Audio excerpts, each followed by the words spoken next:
Cumprimento a todos e cada um com a graça de nosso bom e eterno Deus. Eu sou o pastor Paulo Moraes e falo diretamente do estúdio da Assembleia de Deus Plena Unção, Rua do Amaral 95, Rio de Janeiro, pastor presidente Marcos Fernandes. Estamos dando início, a partir de hoje, em uma série de gravações acerca das aulas concernentes à Escola Bíblica Dominical, todos os domingos pela manhã.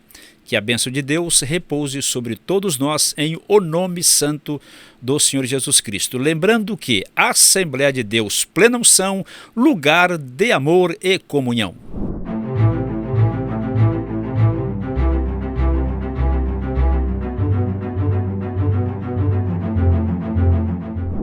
Cumprimento-vos com a graça de nosso bom e eterno Deus. De volta com mais uma aula de nossa Escola Bíblica Dominical a partir do estúdio da Assembleia de Deus Plena Unção, Rua do Amaral 95, Andaraí, Rio de Janeiro. Pastor presidente Marcos Fernandes. Nós temos aqui nos auxiliando diretamente, ofertando-nos um trabalho de altíssima competência, o nosso irmão Andrezinho e seu filho Cauã, uma dupla dinâmica e muitíssimo abençoada por Deus. Que a bênção do Deus de Israel repouse, portanto, sobre mim, sobre o meu irmão, a minha irmã e sobre Cauã e Andrezinho. E agora, a nossa aula, conforme eu disse e repito, de número 3, título: As representações do Espírito Santo. Objetivos da lição. Número 1. Compreender que as Escrituras utilizam tipos de linguagem ricos e diversos acerca do Espírito Santo. Número 2.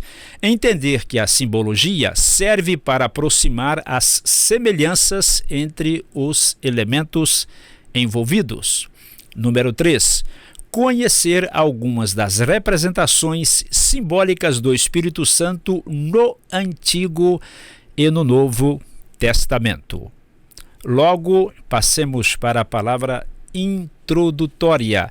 A Sagrada Escritura é rica em linguagem figurada. Há símbolos, tipos, figuras e alegorias, especialmente no Antigo Testamento, para aludir não apenas ao Espírito Santo, mas também à nossa vida espiritual. Nosso entendimento assimila melhor as profundidades contidas no mundo espiritual, principalmente por meio de símbolos. Logo, devemos compreender que os antigos israelitas desenvolveram e utilizaram tais recursos linguísticos para facilitar essa transmissão, e isso inclui a memória ao povo e a palavra de Deus. Tópico de número 1, símbolos do Espírito Santo. Subtópico 1.1. O Espírito Santo é um rio que está em nosso meio. Nós temos aqui, e você está acompanhando e contemplando com os seus olhos o nosso esboço, e nele citamos Salmos 46, versículo 4. Há um rio cujas correntes alegram a cidade de Deus. Dessa maneira, assim como Deus o Pai o faz, logicamente cremos de todo o nosso coração que o Espírito Santo também não apenas habita, mas se move em nosso meio, em nosso coração. E o rio, ainda que seja neste texto escriturístico um símbolo atribuído à pessoa de Deus o Pai, pode tranquilamente também ser um símbolo da pessoa do Espírito Santo. De memória, eu lembro de João capítulo 7, versículos 37 a 39, quando Cristo falou sobre a pessoa do Espírito Santo e afirmou que aquele que nele cresce, rios de água viva fluiriam do seu ventre. E o texto diz: e isto disse ele do Espírito que haviam de receber aqueles que nele crescem, por não ter sido ainda Cristo glorificado. Portanto, o Espírito Santo, como um rio, ele flui de nosso interior e, logicamente, este fluir indica que as pessoas que nos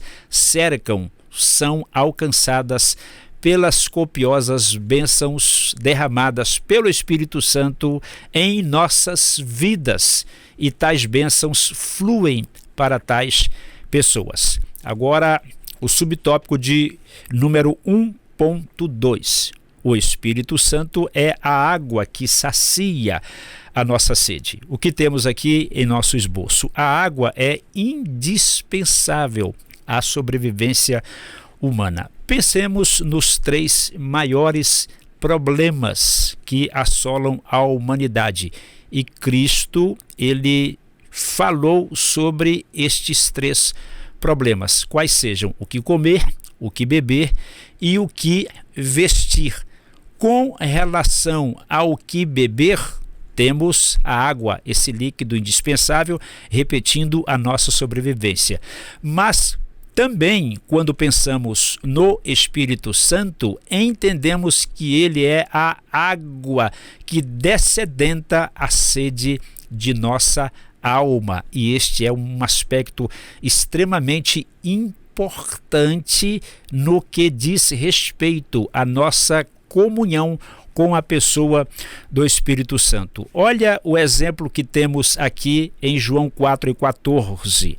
O Senhor disse à mulher samaritana: mas aquele que beber da água que eu lhe der nunca terá sede, porque a água que eu lhe der se fará nele uma fonte de água viva que salte para a vida eterna. No caso em questão aqui, Cristo é a água da vida. Mas note que em nosso esboço, eu já inclusive fiz menção a esse texto, João capítulo 7, versículos 37 ao 39, e mencionei que o Espírito Santo também, ele flui a partir de nosso interior, porque habita em nós, como um rio de águas também vivas, puras e cristalinas. Passemos para o subtópico 1.3. O Espírito Santo é a chuva que prepara a nossa vida. A Escritura Sagrada faz menção à chuva temporã que se antecipava à semeadura e preparava o solo no Oriente Médio para o plantio, como acontece ainda nos dias atuais. A chuva seródia, ou seja, as primeiras chuvas, qual era a sua função? Preparar o terreno precedendo a colheita. Ela servia principalmente para ajudar a plantação a crescer mais antes da safra. Vejamos aqui o que o profeta Joel enunciou da parte de Deus. Joel 2:23. Fará descer a chuva, a temporã e a seródia no primeiro mês. Então, repito, temporã, as primeiras chuvas, seródia, as últimas chuvas. E acrescenta Joel 2:28, e há de ser que depois derramarei o meu espírito sobre toda a carne. É importante ressaltar que esta profecia de que Deus derramaria o Espírito sobre toda a carne cumpriu-se parcialmente em Atos capítulo de número 2, no dia quando o Senhor Jesus enviou o Espírito Santo e batizou os quase 120 discípulos que estavam reunidos no cenáculo. Agora, um segundo aspecto a ressaltar aqui, igualmente relevante. Esta profecia terá o seu cumprimento literal durante o milênio, quando o Espírito será derramado sobre os filhos de Israel naquele dia de forma abundante. Porém, hoje Deus quer agraciar-nos com o derramamento do Espírito Santo sobre as nossas vidas, e isto é uma grande bênção da parte de Deus para todos aqueles que creem piamente em Deus o Pai, Deus o Filho e também na pessoa de Deus o Espírito Santo. O escritor Tiago, inclusive, ele comparou a espera pelas chuvas temporã e seródia, há espera no tocante à segunda vinda do Senhor Jesus Cristo. Tiago capítulo 5, versículo 7 o diz: sede, pois, irmãos, pacientes até a vinda do Senhor. Eis que o lavrador espera o precioso fruto da terra, aguardando-o com paciência, até que receba a chuva temporã e seródia. Perceba que a questão da paciência é enfatizada neste texto 2 vezes. Requer-se paciência, tolerância, longanimidade da parte daqueles que servem ao Senhor Jesus, aguardando o seu retorno para aqueles que o servem com sinceridade e com fidelidade. E no versículo 8, o texto declara: sede vós também pacientes, fortalecei os vossos corações, porque já a vinda do Senhor está próxima, quer dizer, se aproxima. Então, mantenhamos a nossa comunhão com o Espírito Santo, enchendo-nos de sua presença, a fim de não sermos confundidos por Cristo no dia de seu regresso a esta terra. Portanto, entendamos, compreendamos e absorvamos a grande verdade de que o Espírito Santo é a chuva que prepara a nossa vida. Agora o tópico de número 2, outros símbolos do Espírito Santo. O primeiro é o fogo, função do fogo: aquecer, queimar, purificar, iluminar o caminho, e também simboliza a energia transformadora das poderosas ações do Espírito Santo. Ora, este fogo queima toda e qualquer impureza existente em nossas vidas. Ele nos purifica, serve também para iluminar o nosso caminho, principalmente porque somos nesta terra peregrinos e forasteiros em direção à Nova Jerusalém e vivemos em um mundo coberto de trevas, políticas, trevas espirituais, trevas sociais e assim tanto quanto outras coisas semelhantes. E o fogo também representa esse mover transformador do Espírito Santo, trabalhando de maneira poderosa, porém firme e graciosa em nossas vidas. Mas temos aqui uma advertência severa: o fogo do Espírito Santo pode ser extinguido na vida de quem não se abstém da aparência do mal. A Escritura declara, 1 Tessalonicenses 5:19, não extingais o Espírito Santo. Desse modo, sejamos cuidadosos, cautelosos, sóbrios, vigilantes. A Escritura recomenda que nós vivamos de maneira santa e piedosa na presença de nosso Deus, e que também devemos ser pessoas de santo trato e piedade, a fim de que não incorramos em nenhum pecado, nenhuma transgressão contra Deus, e nem corramos o perigo de extinguir o fogo do Espírito Santo presente em nossas vidas. Agora o ponto, subtópico de 2.2, o vento. Cristo disse aos seus discípulos: assim como o Pai me enviou, também eu vos envio a vós. E havendo dito isso, assoprou sobre eles e disse-lhes: recebei o Espírito Santo. E a partir daquele momento eles o receberam. E já estudamos em uma lição anterior que o Espírito Santo ele habita, ele reside em cada um de nós. É uma bênção de caráter indescritível e extremamente valiosa. No dia de Pentecostes, o texto diz, Atos capítulo 2, versículos 2 e 4, e de repente veio do céu um som como de um vento veemente e impetuoso, e encheu toda a casa em que estavam assentados, e todos foram cheios do Espírito Santo. Ponto interessante. Quantos foram cheios do Espírito Santo? Todos. Eram quantos? Eu disse lá atrás e vou repetir. Quase 120 discípulos. Então, agora, passemos para o subtópico 2.3, o óleo e o azeite.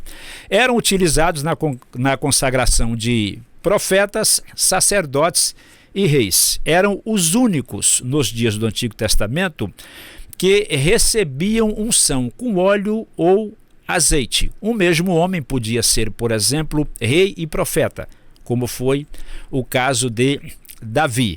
Ou um homem poderia ser também sacerdote e profeta, como foi o caso, por exemplo, do profeta Samuel. Agora, nenhum homem poderia ser rei, profeta e sacerdote, porque estes três ofícios em conjunto foram reservados para serem exercidos por um único homem, a pessoa do Senhor Jesus Cristo, e não devemos nos esquecermos deste aspecto muito importante. Nos tempos bíblicos, o azeite era uma mercadoria usada para fins comerciais e econômicos. Lucas capítulo 16, versículo 6. Funcionava como combustível para lâmpadas. Mateus 25 e 3, exatamente naquele texto da Escritura que trata das 10 virgens.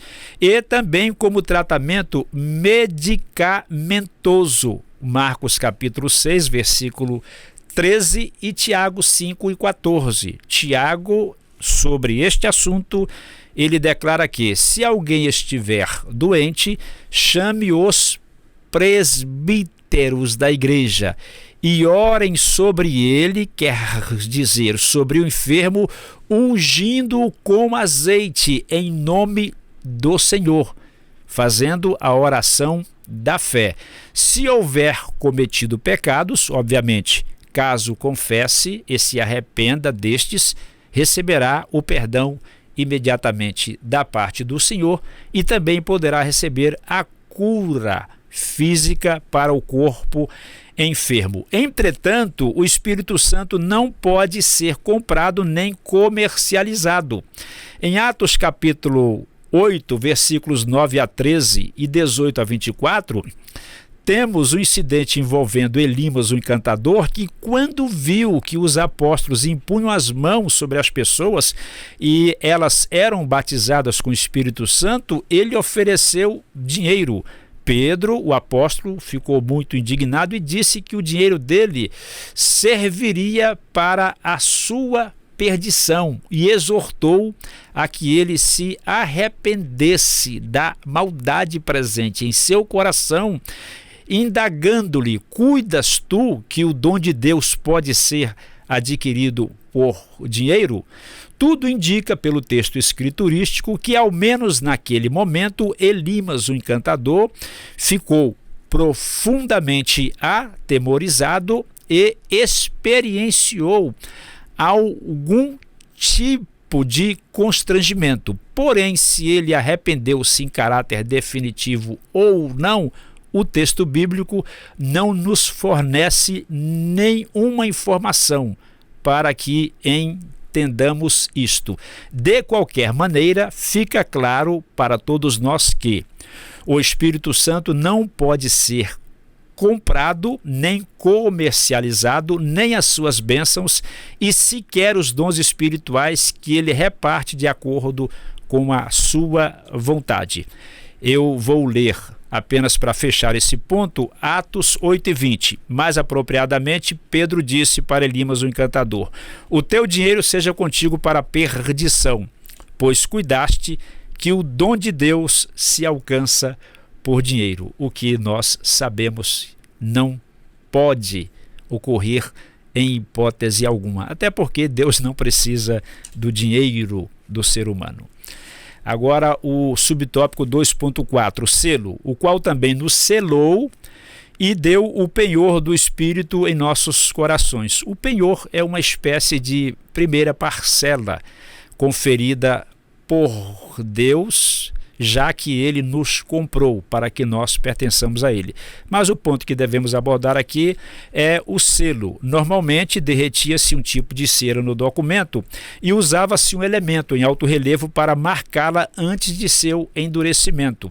Então, quando alguém recebia aquela correspondência, o selo, na verdade, ele era quebrado. E o selo não era utilizado apenas para dar legitimidade a uma correspondência. Porém, no momento, ficaremos apenas com esta informação sobre o selo. Ainda que o selo indica legitimidade, no caso, legitimando a posse de alguma coisa, no nosso caso, o selo que representa a pessoa do Espírito Santo em nossas vidas, legitima que nós somos propriedade peculiar e particular de Deus.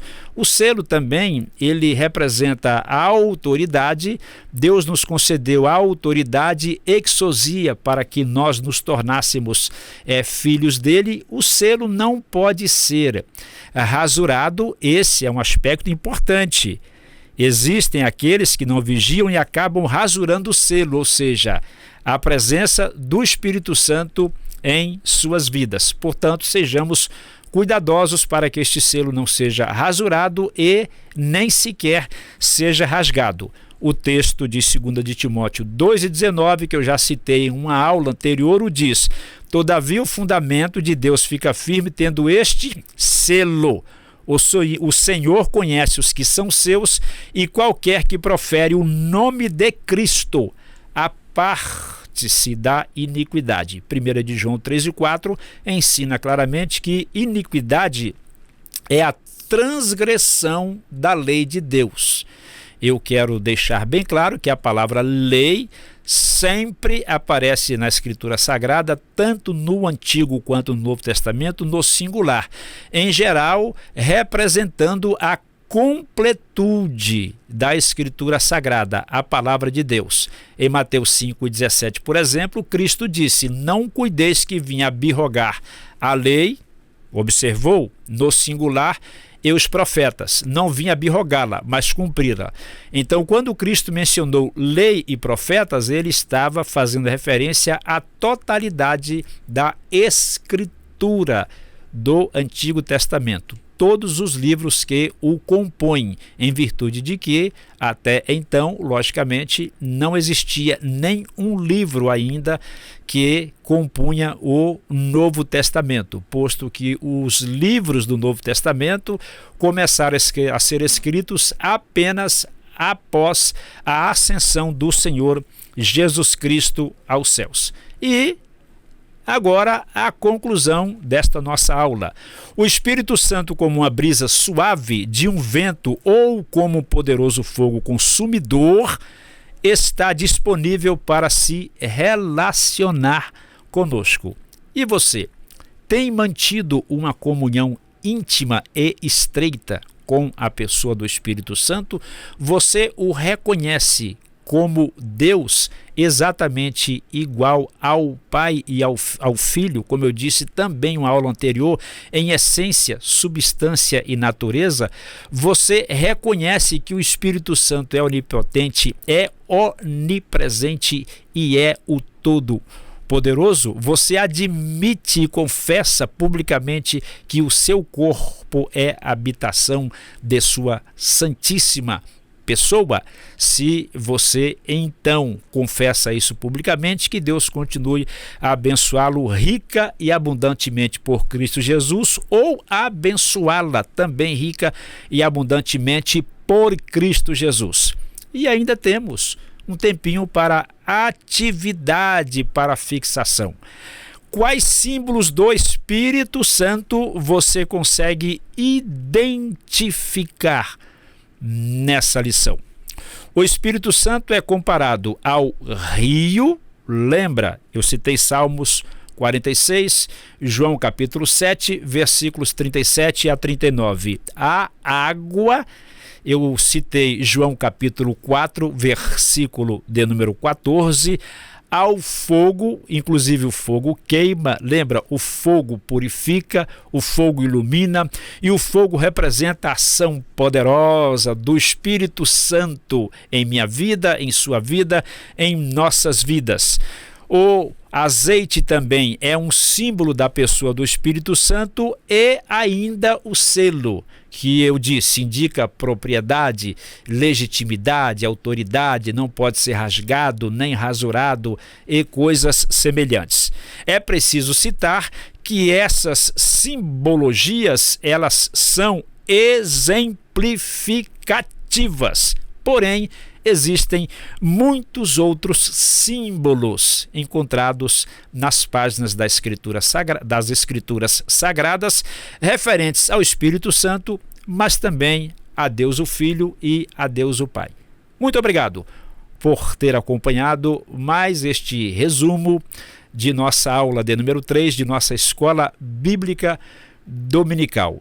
Despeço-me agora de você, esperando que volte a estar conosco em nossa aula de número 4. Fique na paz de Cristo e até esta aula de número 4. Deus te abençoe.